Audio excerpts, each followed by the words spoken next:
saying happy Thanksgiving. And look, if you want to join the show, 504-260-0995, or you can shoot an email to info@mortgagegumbo.com. That's right, .com. And happy Thanksgiving. Listen, we've got a lot to be thankful for here. Number one, you, the Gumbo Nation, excited about just having you on board and continue to be recognized not just locally but nationally as one of the top lenders. Satisfaction surveys were 5-star, top 5% there in the nation. So really just appreciate everybody, my team, referral partners, and you, the listeners. You're the ones that recommend. You're the ones that call in. You're the ones that advise folks to give us a shout. We understand. We know that purchasing a home, refinancing, as we talk about every single week, this is your largest investment, most valuable asset being your home. We understand that a lot goes into that. And to be trusted and, to have you use our track record and my track record of doing this for 30-plus years and now coming to you on the airways for 10-plus years, it is really appreciated look, I appreciate everything, and, my whole goal is just to continue to provide education and options, and just want to be your lender for life and, be known for you as being the best in the business. And so continue. Great things are going to happen. We're going to continue to navigate these waters for you as we continue to go through changes that are happening and stuff like that. But I wanted to make sure, take time out. It's a great week. It's Thanksgiving week. We start getting into the holiday season and got lots of feedback last week from our Christmas credit tips. So a lot of people were very thankful on that super tip that I gave on making sure that you purchase those big items the day after your billing cycle ends. So listen, if you ever, there you go. So if you ever miss a show, listen, go to YouTube, Mortgage Gumbo. Go to Gumbo Nation Facebook group. Just Google Mortgage Gumbo. You'll find me. Go to iHeart, Spotify, SoundCloud, iTunes, any of those, and we are out there. So on the show today, education. Maybe even a little bit of a crystal ball, but I think we're going to be doing our prediction show in a couple weeks. But, we're going to talk about today the federal funds rate. And we hear about it. That's what you hear. When you hear people talking about rates on TV, it's the federal funds rate. So, and we can never talk about this enough. So today I'm going to sort of try and simplify it for you and make it very, very Mickey Mouse, right? Let's try and make it Mickey Mouse for you and explain to you what that federal funds rate is. Some other things we're going to go over so you can kind of understand is what needs to happen for mortgage rates to go down, right? We want them to trend down. We believe they're going to trend down, but what needs to happen so we can start to see that, okay? Also, existing home sales and the latest jobs report. And I can tell you,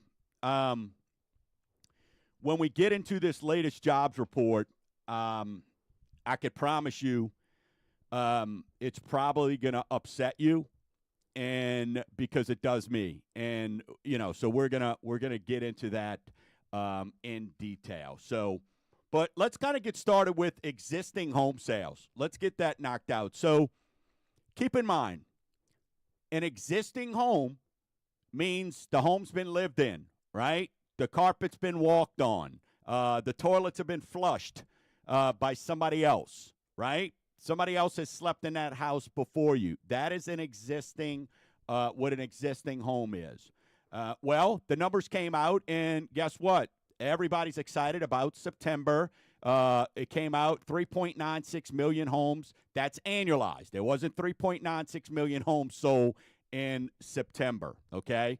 But September was a good, when you're looking at it, when that comes out, September was a, what we're looking at there was a good number. I'm sorry, this is October. So these were good numbers for us, right? Why? We had some rates coming down, right? So these are all, keep in mind, when these homes are coming out, these are when the rates were lower, right? You had August, September. So it's not like you get under contract and close. Sometimes you do. I mean, we average 15 days or less, but a lot of times this is a work in progress for these homes to get to the table, right? So 3.96 million annualized, okay? Median home price. Folks, it's up 4% year over year, right? They expected it this year to end at 5% annualized. So that means you talk about, is a home a good investment? Well, you're going to get at least 4 or 5% return on your money. Now, keep in mind, what do we talk about? Real estate is local, right? So it just depends. Some people are seeing a lot more than that. I mean, we're doing some refinances right now. We just had somebody's house go up $25,000, and it wasn't a $1 million house. So it was $100,000 house, just went up $25,000.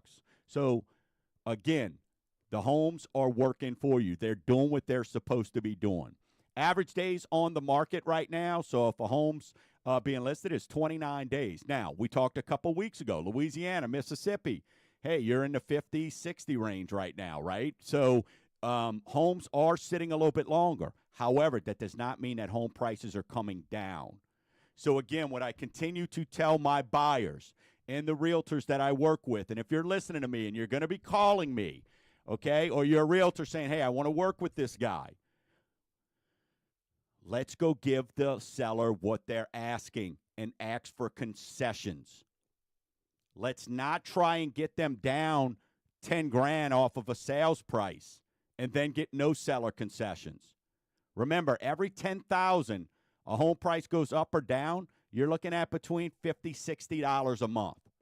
If $50, $60 a month is making, and I'm not trying to poo-poo on that, right? We know groceries is up. This all comes down to your buying power. But if $50, $60 a month is going to be the difference of you being able to afford that house, we're in the wrong ballpark, okay? We're in the wrong area. So when we're looking at that, the reason we're able to win right now, number one, we're getting a true pre-approval, but number two is let's go in, let's give that seller what they're asking, and then let's look at getting concessions, especially right now. We won several contracts this week because we were able to give them what they were asking and get seller concessions and be able to get folks in the house before the end of the year. People want to move on, especially right now.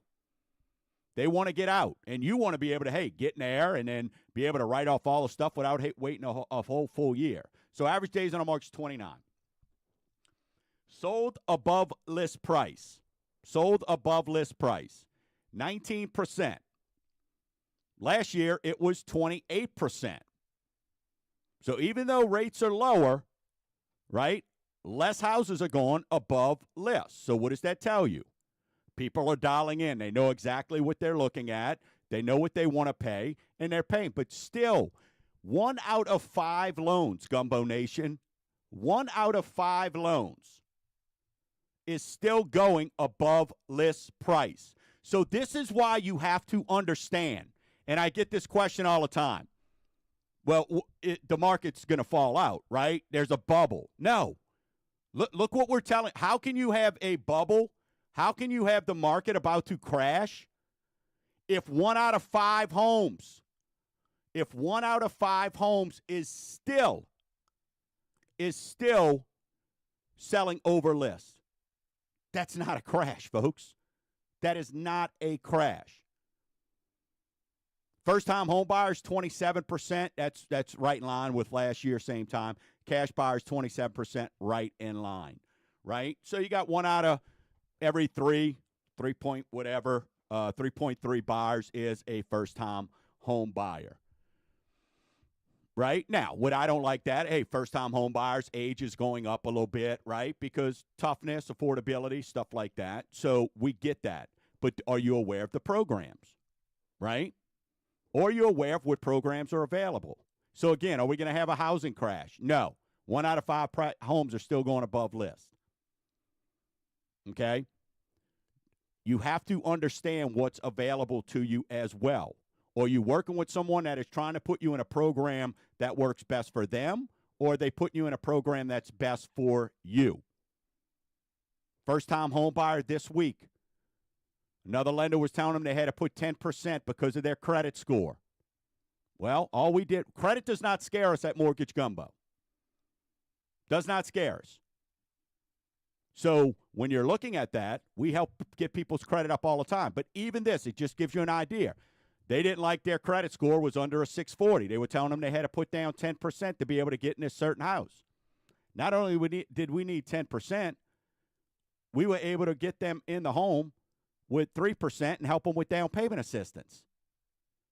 So there's options out there. So I understand why a lot of you, and this is the feedback and the conversations I have with a lot of you and the parents, the grandmas, the grandpas, aunts, uncles, brothers, sisters, nephews, nieces, when we're chatting.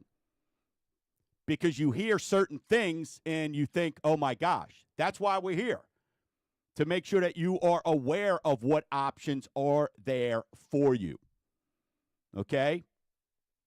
If you went to the doctor today and somebody said, hey, you got a week left to live, you're probably going to go get a second opinion, right? Well, that's what we do here at Mortgage Gumbo. We do the free second look. We've been doing it for years. Free second look. And it saved this person over 7% in down payment, and they're able to go out shopping this week to look for a house and buy more home with putting down less. So the options are out there. You've just got to make sure that you're working with somebody that knows how to do it. 1 + 1 right now equals 2, but it's a lot harder, right? It's a lot harder with everything going on. So we've got to have somebody that understands, well, so does, 100 minus 98. So does 4 minus 2. So you've got to have those options, but find out. And right now I could tell you, as we approach, it's getting chilly outside, things like people want to start moving their houses. So be aggressive. Find out what your value is. Find out what your buying power is, and look at moving on from there. So existing home sales, listen, I think next month you'll hear, I'll come on and we'll talk about it. I think it'll be a little lower because since the Fed has cut the rates, and that's why we're going to talk about Fed funds rate today. Since the Fed has cut rates, well, mortgage rates have ticked up a little bit. And you hear that every week when we cover Rate Watch. So, hey, still to come. Stick around. Number one, happy Thanksgiving. But this show today, we talk about education options. Education, education, education. Still to come around, we're going to talk about the jobs report and what is a federal funds rate and what needs to happen for mortgage rates to go down. You're listening to Mortgage Gumbo with Dwayne Stein right here on iHeartRadio. 504-260-0995.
Sing it, folks. You know where you are. That's Mud Bugs, Denim and Diamonds, Denim and Diamonds. Gator Shuck and Jive. Come on. Diamond Girl. You know who you are. What was Senior Frogs? Senor Frogs. That was after, man. That was after. Yeah, right. That's how old I am. I'm Gators, dude. All right, welcome back. You're listening to Mortgage Gumbo with Dwayne Stein right here on iHeartRadio. Hey, if you want to join the show, 504-260-0995, or you can shoot an email to info@mortgagegumbo.com. All right, let's knock out our weekly segment we like to call Rate Watch. All right, folks, 30-year sitting at right at 7%, 7.03, 15, 6.40, FHA, 6.45, Jumbo, 7.22, VA, 6.47, 517.04. None of the numbers we like to hear, but it's the numbers we need to hear. We need to understand. And when I say these numbers, to me, that, look, I'm first to tell you. I would love to be on here telling you 5, this, that, and the other. It's going to be a long time, folks, before we're saying that. Just kind of giving you a heads up on that. But these numbers here present, in my opinion, opportunity, and we're seeing that, especially since the election. There's a lot of folks who are like, you know what, hey, let's see what we've got to do. And, again, we're going to have our prediction show. We're going to go over what all the experts said the rates were going to be by the end of this year, and then kind of give what my opinion, so to speak, is going to be as we go forward into why, based on the data and based on you, what I see, what I hear. See, I'm blessed because I don't sit in an ivory tower. I get to talk to you. I get to talk to you every single week. All right, let's talk about be ready to be, I could say peeved, huh, Dave? Is peeved allowed in the iHeart world? Absolutely. Peeved? All right. Be ready to be peeved off, because if you thought 810,000 made-up jobs was overstated, dude, be ready. Be ready. Just don't throw nothing at the radio. Don't do any of that stuff. It's not going to do you any good, right? So, new jobs report has come out, and this is from the QCEW. And this is the quarterly census of employment and wages. So let me kind of break down. The report that we talk about when we talk about jobless claims every week are the unemployment numbers, right? Or the new jobs. That comes from the Bureau of Labor and Statistics, the BLS. If you've been listening to the show for long enough, you know what I do. I remove the L. That gives you BS.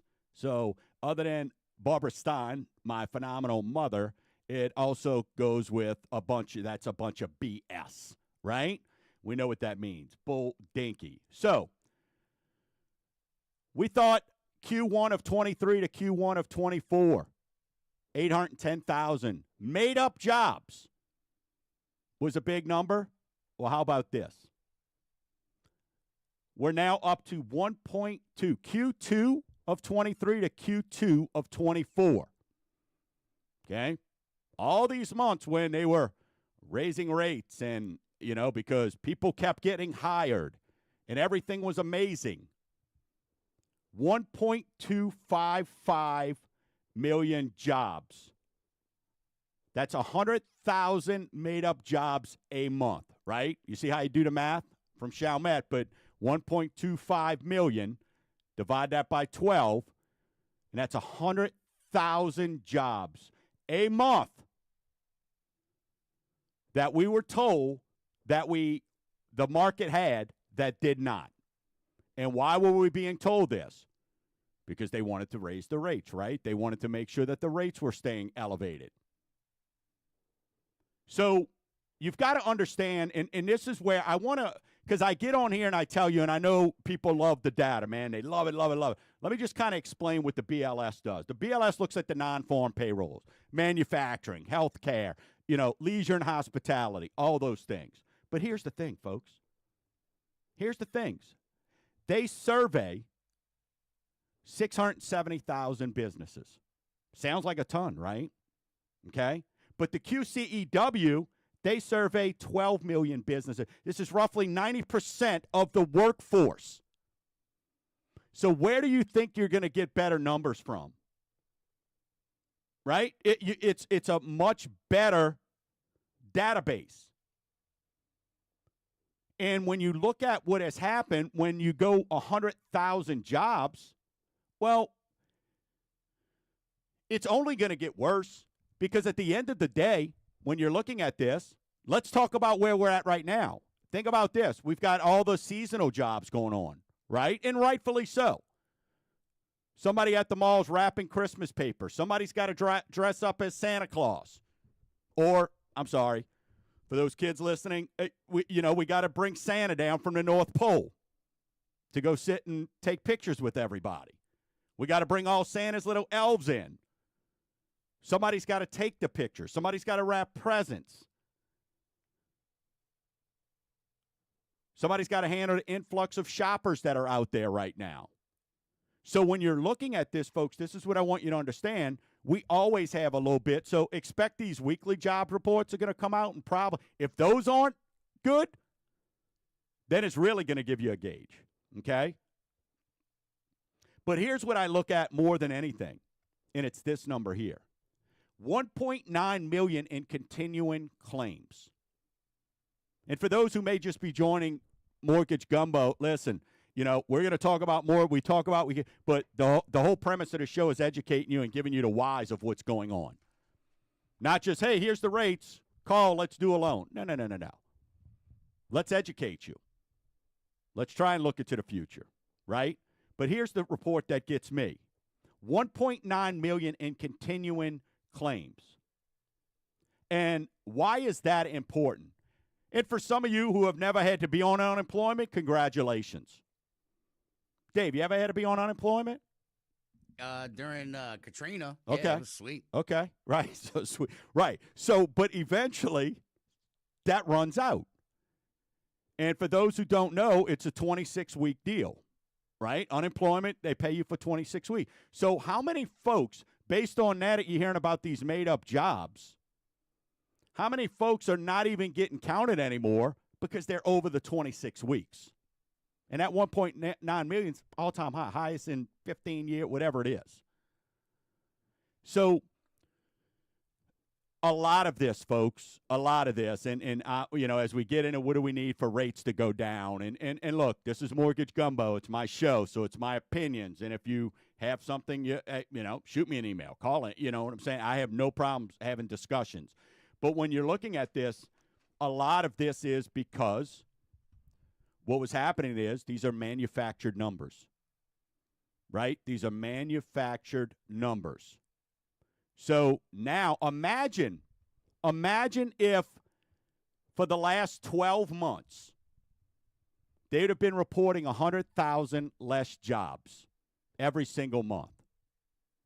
Well, they'd have started lowering that federal funds rate a year ago or even 6-8 months ago. And maybe doing 0.25%, maybe doing 10 basis points, and gradually letting. So what happens then? Well, companies can then hire. People start feeling better. Guess what would be lower right now? Your credit card bills would be lower, right? A lot of these things, we're going to get into that when we talk about federal funds rate, so I don't want to get ahead of myself. But eggs, bread, milk, all that stuff would be cheaper right now. So them keeping these reports like this, it allows them to the Fed for a narrative. And those are all the things now that are going to start to go away because you're going to start to have the full disclosure. And you don't hear this being talked about, right? But you do hear, because I want you to help understand what exactly is going on and the whys on what we see, and explaining this, because then we're going to discuss, hey, what do we need to happen for mortgage rates to go down? Well, it's hard for mortgage rates to go down when you're manipulating jobs reports, because we told you the canary in a coal mine the entire time was unemployment. And they wanted to cause pain because they wanted to slow things down. from day one when they got in office. Okay? So that's kind of where we are with that. So I know if it makes you upset like it does me, again, what have I been saying for years on this show? The Fed is reactionary. They go to where the hockey puck was, right? Imagine football. Imagine playing football, and when the ball snapped, everybody runs to the line of scrimmage, not where the ball's going. That's what the Fed does. They run to where the line of scrimmage is and not where the ball's going. And that's the problem. And hopefully we're going to start seeing some of these changes so that way you, I, everybody can benefit. Our pocketbooks can benefit. Our personal savings rates can go up. We could start putting a little bit more money away, right? And then we could start seeing some opportunities and feel a little bit confident about buying that home and doing what you need to do so you could start building that long-term wealth for you and your family. All right, stick around. On the other side of the break,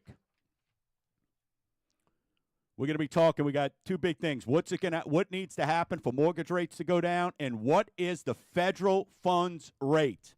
Class is in. Class is in. You're listening to Mortgage Gumbo with Dwayne Stein right here on iHeartRadio, 504-260-0995.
Got it bad, got it bad. I'm Hype for Teacher. Yes, indeed. What a great song there. Education. About to put you in a classroom right now so you can understand and learn and be educated.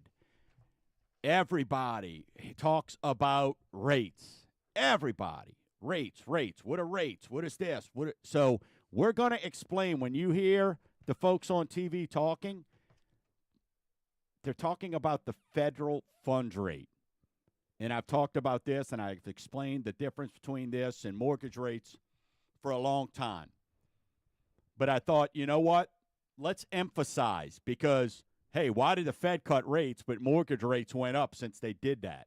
So let's sort of explain, what is the federal funds rate, right? And, what are some of the effects? What does it do? And sort of get into that. So, and because it's important, and I want you to totally understand.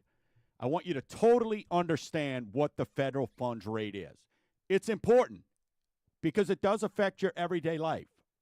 And by definition, the federal funds rate is the interest rate that banks charge each other for overnight loans. So what is that, right? Well, banks must be able to meet their liquidity demand. If everybody wakes up on Monday and decides to go to said bank and get all their money out, they've got to be able to meet that demand. Well, not every bank. Maybe they've got some loans out. Maybe some deposits didn't get made or go through. So they call in another bank and they borrow that money so they can meet the liquidity demands. But they don't do that for free, right? They don't just go, all right, here, take it. Let me explain it this way. Let's think of selling lemonade. We've all done this, right? We had our kids do it, the old lemonade stand. So let's say that you've got two lemonade stands, okay? And both lemonade stands, at the end of the day, both lemonade stands buy lemons, etc., for a set price. And the day comes to an end, and one lemonade stand doesn't have enough lemons to make lemonade for the next day. So what are they to do?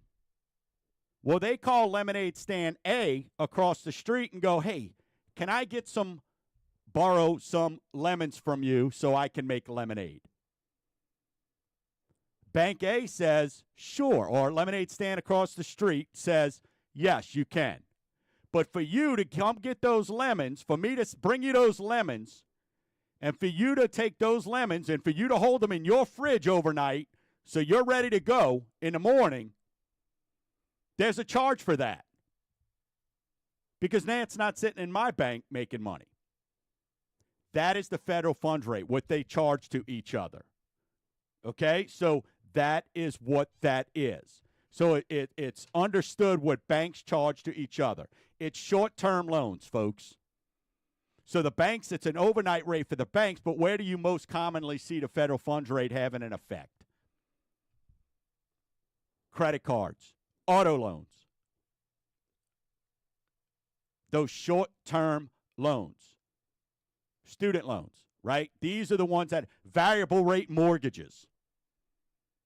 These are the things that are affected by it because it's a short-term loan. But here's what I want you to understand. You want to have a fun thing? I mean, it's probably nerdy, but, at Thanksgiving, everybody's sitting around playing games, reading the paper, looking at the sales.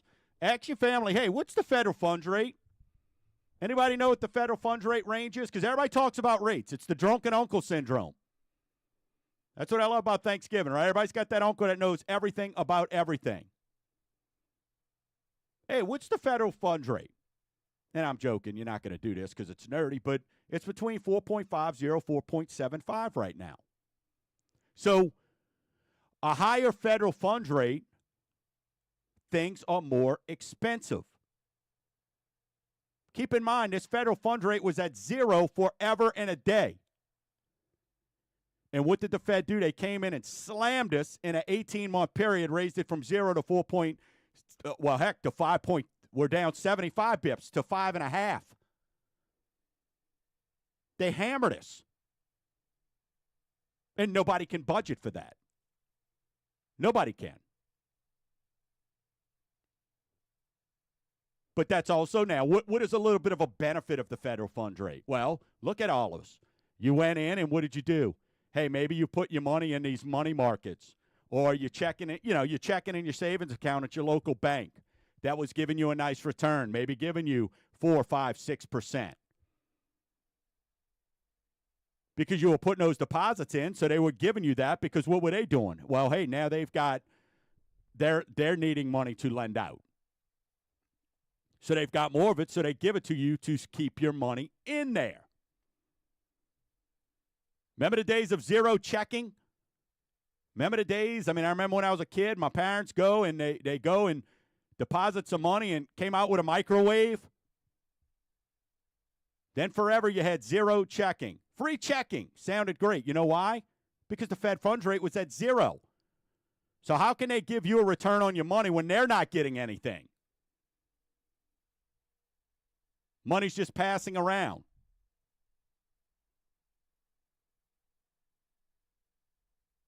And what happens is, so when these people now, you start looking at it and they go, all right, well, the Fed's going to start cutting back. Folks, there's an article right here. Right here. The Fed's cuts will spark a $2 trillion exodus from money market funds. Because as the Fed begins to cut, people are going to go, what are we going to do? It's hard enough to save money. We're not going to let our money go back to making nothing. So what do? You get out. Look at what's happening since the election. Your Bitcoins, all these things. The stock market. People start getting invested because they want to get more return on their money. And it was safe when it was sitting there in that haven. But as the Fed brings that down, you're going to see, go look at your mortgage statement from June and July compared to today. Go look at what your interest you made on those are. It's less. It's less. Now, if you... Hey, Dwayne. Yeah. We just got to call you. We're talking about it's hard to budget for. The caller wanted to know. They didn't want to come on the air. They want to know how often does the mortgage rate change, though? Man, you're talking about budgeting. Yeah, that's a great question. So when you're trying to figure out and budget how much can you afford, look, mortgage rates, which are different than the federal funds rate, but mortgage rates change daily. But for years, they didn't move at all. You kind of knew where they were. Maybe they moved every 6 weeks, depending on what was going on, if a war broke out, if you had some strife or something like that. But now, these things, not even daily, these things are changing multiple times a day, depending on what data is coming out. So when we get back to what we were talking about earlier, these jobs reports, and they come out and they're full of baloney, nobody sees the revisions a month later. That doesn't make the headline. So that affects it. That's why it's so important for you. Listen, if you're going to buy, rates are not going to, they're changing daily, but you're not looking at these gigantic influxes. Things are starting to stabilize. So you've got to decide. Listen, if 3 weeks ago we came on here and we said, hey, the rates were 6.92 and now they're 7.03, folks, that's not making an impact on your mortgage payment.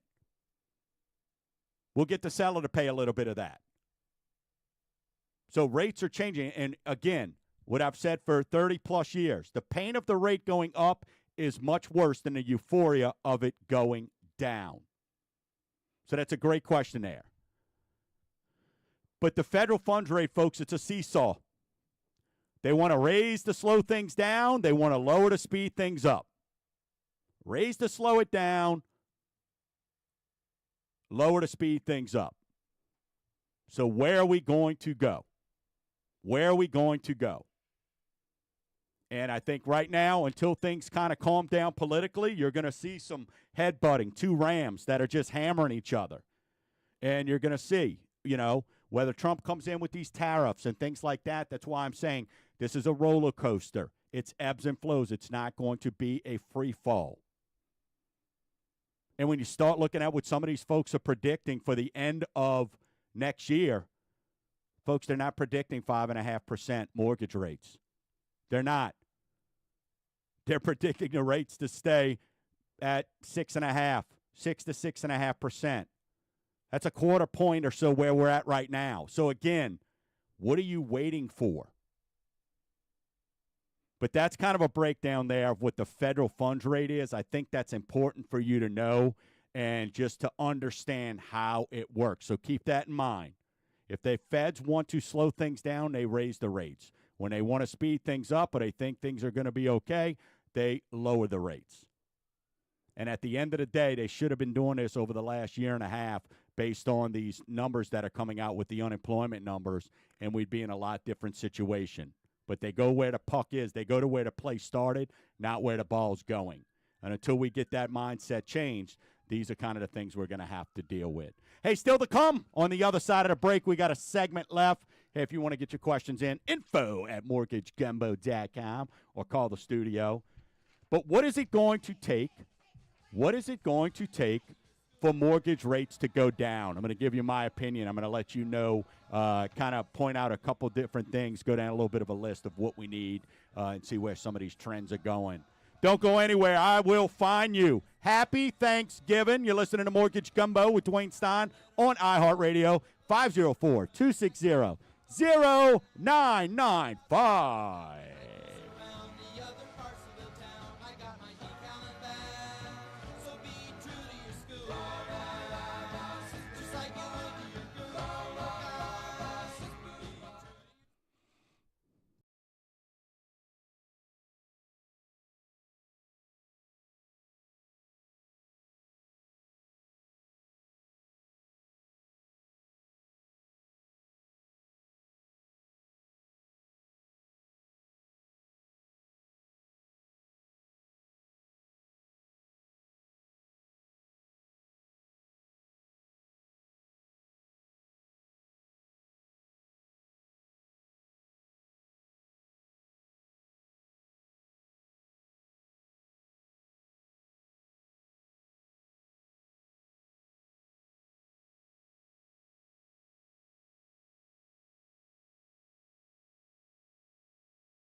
That is my jam.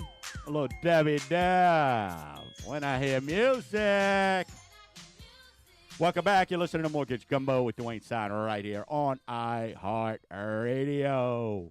Hey, happy Thanksgiving, folks. Enjoy time with your family this week. Excited. My boy will be coming home from college. Get to hang out, see him, chill with him. So really, really looking forward to that. Hanging out with the family. Going to have a bunch of, let's just be honest, way too many people at my house Thursday. Dave, what about on your end, man? It's a little laid back, It's just me, and we got a new addition with my son's girlfriend. That's about it. There'll be Gotcha. like 5 of us. Gotcha. All right. Well, that's dude. That's a little 20-pack from Popeyes, and you're good. You know what I'm saying? Get your little. Right. You know what I'm saying? And that's good stuff, man. So, all right. So, let's talk about what do we need to do. We just educated you on what is the federal funds rate, right? So, what needs to happen for mortgage rates to go down? Look, number one, the Fed has got to become more accommodative. And for years, we've told you the canary in the coal mine is the jobs reports, right? We talked about how overstated by 1.255 million jobs from Q2 of 23 to Q2 of this year. And they, the Fed right now is more focused on restraining inflation than they are cutting rates so the economy and growth can speed up, which will what? Accelerate hiring, cause more jobs, will lower the federal fund rate. People feel more confident. Hey, they'll go out and buy a home, right? So the Fed has got to move from being from restrictive to more accommodative, right? But they want you to believe that we're not in a recession. That's all we've heard. Well, we're not in a recession. No, we're not in a recession. My interest, and we'll talk about it here I can't wait to see, once Trump takes office, how often now that word's going to get kicked around. Well, we're heading into a recession, so the Fed needs this, the Fed needs that, right? But for rates to go down, number one, the Fed's got to become more accommodative and less restrictive with that federal funds rate, right? Because then hiring, money will get cheaper, people will get excited. They'll go out and they'll do things, and maybe they can use money out of their savings account or put money back into their savings account and not have to do what I see is living off of credit cards and literally robbing Peter to pay Paul for milk, bread. Talking to a great friend of mine last night, several friends in the liquor business, and, some of those high-end, guess what? People are going to drink, right? But are they drinking that high-end, top-shelf stuff? No. So now instead of having a nice drink to chill out and enjoy life, now you're drinking a cheap stuff because you're stressed out, right? Number two, just touched on it, unemployment. The $1.25 million jobs, we got to start getting that reported correctly, right? And we've already started to see, regardless just from the election, a little bit of confidence, a little bit of folks going, all right, hey, here's where we're at. But, what the Fed should have been doing and cutting smaller for longer, not rates higher for longer, is what my opinion is. They don't ask my opinion. You do. That's why we do the show. That's why we talk about this. And we're talking about, hey, what is it going to take for rates to go down? Okay? But what we're going to have to see is people are going to have to start hiring. And we're already starting to see this since the shift in the election. So hopefully, we will see this as we go forward once the new administration takes over and people kind of understand what is going to happen. And when I see, look, you already see people coming out of these big brand name companies pulling out of China saying they're going to come back over here, stuff like that. That's going to create jobs. That's good stuff, okay?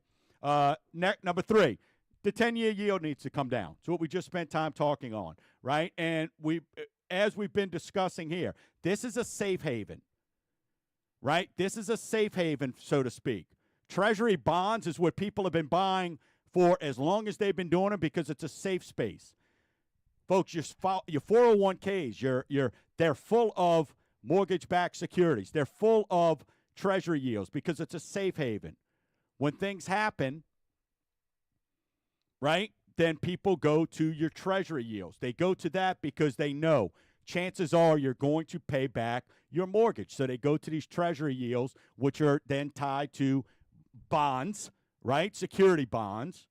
And there's a good return on investment. It's a safe haven. Do you get a bunch of money on return? No, but you know that money's going to be there.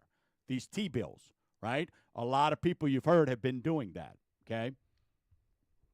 And then, look, I've said this for years, and while we don't want it to happen, it's just a fact. And that's a global event. World strife. 2 minutes. We saw it this week when Russia bombed Ukraine, sent something over to Russia. Now Russia's coming back. We saw the rates kind of dip a little bit on just the thought. Wars, conflict. These affect oil prices. These affect trade prices. So, again, this goes back to number 3. What happens? People go jump into those 10-year treasuries, and then that makes the more they buy, that brings the yield down. So while we don't want it, world strife is something that would bring rates down, okay? And, look, rates will trend down. But if you're one of those wait and see, you're part of that procrastination group, and I get it, and you're, hey, you know what? Yes, will you get a lower rate? Yeah, but at what cost? How much money are you losing on your home by, if you're one of those wait and see folks? What are you losing? Now, if you don't have the money for down payment, something like that, I get it. But let's talk about that like we talked about earlier. So if you're one of those wait and sees, I get it. But as rates trend down, it becomes more of a seller's market, which means less concessions for you. And remember, 1 in 5 homes right now, folks, are already going above list price. 1 out of 5, 19%. So figure out what that number is. Learn what your affordability is. We're easy to find, folks. Just Google Mortgage Gumbo. Go to YouTube. Go to Facebook. Go to Insta. Go to any of these places you want. We're here for you. Snap, Send, and Save Dad Cam. That's picked up over the last couple weeks as well. So simple just to find out for free. No cost, no obligations. Just answers on what your buying power is. What can you afford to purchase? Go out this week. Tell one person about Mortgage Gumbo and go visit mortgagegumbo.com. Happy Thanksgiving. Till next week, Gumbo Nation. Keep stirring.